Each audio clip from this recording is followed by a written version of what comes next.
तो आ गए आप। आज हम पढ़ने वाले हैं जेम्स बॉन्ड के ताऊ रस्किन बॉन्ड के द्वारा लिखी गई story the adventure of Toto को।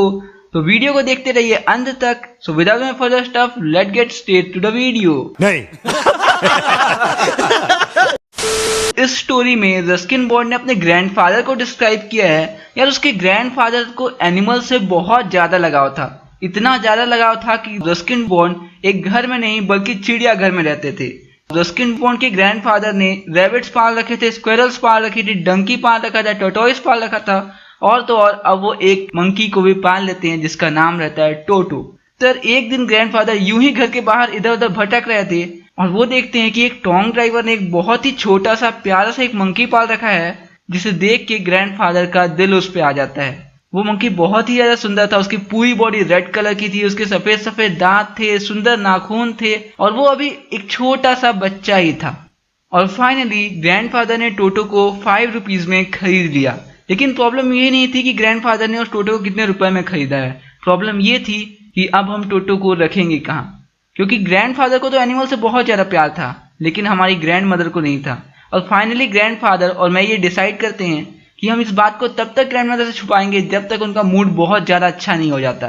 और ग्रैंडफादर और मैं डिसाइड करते हैं कि हम टोटो को मेरे रूम के कबर्ड के अंदर रखेंगे। हम टोटो को एक हुक से कबर्ड के अंदर बंद कर देते हैं और हम कबर्ड का दरवाजा केवल इतना ही खुला रखते हैं कि उसे ऑक्सीजन मिलती रहे। और फिर मैं और ग्रैंडफादर घर से बाहर चले जाते हैं। पर जैसे ही मैं और ग्रैंडफादर रूम के अंदर वापस आते हैं हम देखते हैं कि टोटो ने पूरे रूम की दशा दुर्दशा में बदल दी है। उसने पूरे वॉलपेपर को फाड़ दिया है, कर्टेन्स में छेद कर दिए हैं, यहाँ तक कि उसने मेरे स्कूल ब्लेजर्स को भी बहुत सारे टुकड़ों में कन्वर्ट कर दिया है। ये देख के मैं ये सोच के परेशान था कि अब ग्रैंड मदर हमारा क्या करेंगी। लेकिन ग्रैंडफादर तो किसी और ही दुनिया में थे और वो कहते हैं यार हम लोगों का टोटो कितना होशियार है। अगर हम 2 मिनट लेट कर देते तो टोटो तो तुम्हारे ब्लेजर के पीछे को बांध बांध के उसकी रस्सी बना के तुम्हारी खिड़की से भाग जाता। खैर तब भी हमने ये बात ग्रैंड मदर से छुपा के ही रखी थी। पर अगले दिन ग्रैंडफादर को अपनी पेंशन लेने सहारनपुर जाना था और वो डिसाइड करते हैं कि वो टोटो को भी अपने साथ सहारनपुर ले जाएंगे। वो टोटो को एक बड़े से कैनवास बैग में पैक कर लेते हैं और निकल पड़ते हैं सहारनपुर की ओर। पर बाद में मुझे ग्रैंडफादर ने बताया कि रास्ते में सब के सब उस बैग को देख के चौंक गए थे, क्योंकि वो बैग कभी अचानक से वाइब्रेट करने लगता था, कभी इधर उधर पलटने लगता था, कभी अपने आप उछलने लगता था। और finally grandfather Saharanpur railway station पहुंच गए। पर जैसे ही ग्रैंडफादर सहारनपुर रेलवे स्टेशन के टिकट ऑफिसर को अपना टिकट दिखा रहे थे, टोटो अचानक से बैग के जिप को खोलता है और अपना चेहरा बाहर निकालता है। ये देख के 1 सेकंड के लिए तो टिकट मास्टर बहुत ज्यादा डर जाता है और अगले ही पल वो ग्रैंडफादर से कहता है सर आपको इस कुत्ते के भी 3 रुपए एक्स्ट्रा देने पड़ेंगे। ये सुन के ग्रैंडफादर बहुत ज्यादा गुस्से में आ जाते हैं और वो कहते हैं सर ये कुत्ता नहीं एक मंकी है। पर टिकट मास्टर इस बात को मानता नहीं है और ग्रैंडफादर टोटो को निकालने की कोशिश करते हैं टिकट मास्टर को दिखाने के लिए, लेकिन टोटो बैग से बाहर ही नहीं आता है।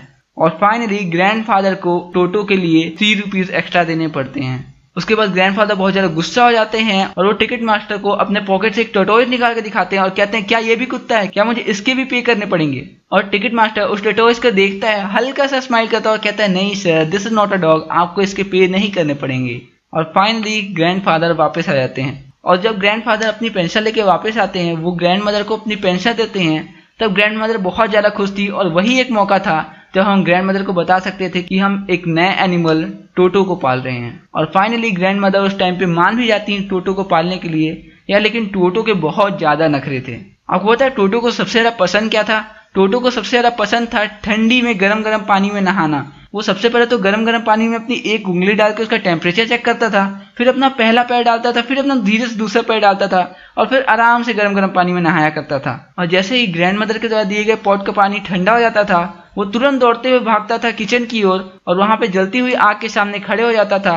तब तक वहीं पे खड़े रहता था जब तक उसकी बॉडी पूरी सूख ना जाए। और ये करते हुए अगर कभी कोई उसके ऊपर हंस देता था तो वो अगले 2-3 दिन तक नहाता ही नहीं था। तो इस इंसिडेंट से आप समझ सकते हो कि टोटो कितना ज्यादा बदमाश था। और एक दिन तो टोटो को नहाने का बहुत ज्यादा मन था और वो देखता है कि किचन रूम में पानी गर्म हो रहा है। वो ये नहीं देखता है कि नीचे आग जल रही है, वो बस जाके पानी का टेम्परेचर चेक करता है। वो देखता है हाँ टेम्परेचर तो ठीक है और वो उस पानी में नहाने लगता है। पर वो पानी नीचे से गर्म हो रहा था और धीरे धीरे पानी का टेम्परेचर हाई होने लगता है। टोटो को लगता है कि यार पानी थोड़ा ज्यादा गर्म नहीं हो रहा है। वो हल्का सा बाहर निकलता है पानी से, फिर उसे बहुत ज़्यादा ठंडी लगने लगती है, तो वो फिर पानी में कूद जाता है और वो वहीं पे तब तक बैठा रहता है जब तक ग्रैंड मदर उसे देख नहीं लेती हैं पानी में उबलते हुए। और उस दिन अगर ग्रैंड मदर टोटो को उस पानी से बाहर नहीं निकाली होती तो शायद उस दिन हमें खाने में टोटो ही मिलता। यह टोटो की आपको एक और आदत बताता हूँ। अगर कोई भी कपड़ा टोटो की रीच में हो तो वो उस कपड़े को तब तक नहीं छोड़ता था जब तक उस कपड़े में एक छेद न कर डाले। इस चीज से मेरी आंटीज और ग्रैंड मदर बहुत ज्यादा परेशान थी। और एक बार तो हम सबको बहुत ज्यादा भूख लगी थी और हम किचन रूम की तरफ जा रहे थे पुलाव खाने जो हमारी ग्रैंड मदर ने बनाया था। पर जैसे ही हम सब वापस किचन रूम में आते हैं हम देखते हैं कि टोटो डाइनिंग टेबल के ऊपर बैठा है और वो सारे पुलाव को अपने हाथ से खा रहा है। ये देख के ग्रैंड मदर बहुत तेजी से चिल्लाती हैं और ग्रैंड मदर को चिल्लाता देख टोटो बहुत ज्यादा गुस्सा हो जाता है और ग्रैंड मदर के ऊपर एक प्लेट फेंक के मारता है। और टोटो ग्रैंड मदर के ऊपर प्लेट फेंक के मारा है ये देख के आंटी को बहुत ज्यादा गुस्सा आता है और वो टोटो की तरफ दौड़ने लगती हैं कि तभी टोटो पानी से भरा हुआ एक ग्लास को आंटी के ऊपर फेंक के मारता है। और ये देख के ग्रैंडफादर को और भी ज्यादा गुस्सा आता है और वो टोटो की तरफ दौड़ पड़ते हैं उसको पकड़ने के लिए, लेकिन टोटो उस डिश को जिसमें पुलाव राइस था उसको लेकर विंडो से बाहर भाग जाता है और एक पेड़ में चढ़ जाता है। और अब हम सब नीचे से टोटो को देख रहे थे कि वो कब पुलाव राइस खत्म कर देगा और हमें हमारी डिश वापस कर देगा। पर यार टोटो सुबह से उस पुलाव को खाते खाते दोपहर लगा देता है, लेकिन वो पुलाव खत्म करने के बाद डिश हमें देता नहीं है। वो उस डिश को वहीं ब्रांचेस से नीचे फेंक देता है और वो कांच की डिश ऊपर से नीचे गिरती है और वो नीचे गिर के टूट के चार हो जाती है। और इस इंसिडेंट के बाद टोटो के ऊपर हम सबको बहुत ज्यादा गुस्सा आता है और फाइनली ग्रैंडफादर स्ट्रॉन्ग ड्राइवर को किसी तरीके से खोजते हैं और टोटो को उसे वापस 3 रुपए में बेच देते हैं। तो यार आप मुझे नीचे कमेंट करके बताना कि जब ग्रैंडफादर ने टोटो को 5 रुपए का खरीदा था तो उसे केवल 3 रुपए में क्यों बेच दिया।